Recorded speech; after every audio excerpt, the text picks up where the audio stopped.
You've said there are certain songs on here that you were kind of afraid to write.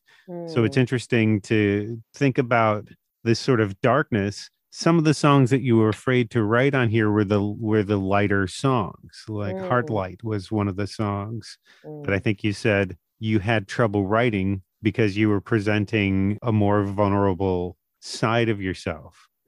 I mean, Yeah. is that as confessional as some of the songs may sound? Is that a problem you sort of had of trying to remove the artifice from some of these songs and just sing what you mean? Yes. I mean, I think that's like a big theme, at least for me. Like it might be for other songwriters too, is just stripping that artifice down and getting to the core of what you're going to say.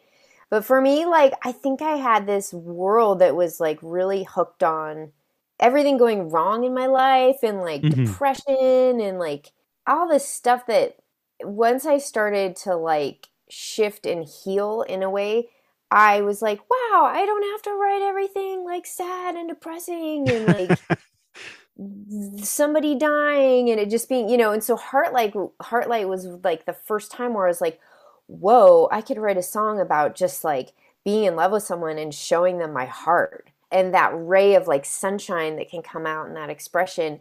And I can just write it. It doesn't have to be, I think also in like the Boston music scene and also just being a singer-songwriter in general, there's this whole bar of like you have to write like Bob Dylan or Joni Mitchell and it has to be the most metaphoric, amazing song ever. And then pop frees you up because you're like, I can just write what I want to say and it can be straightforward and it doesn't have to be the most, flowery, metaphoric, you know. So I Hmm. think in that way it was like profoundly freeing to Hmm. just write like a song that's like really fun and just about liking someone and showing them your heart, Hmm. you know?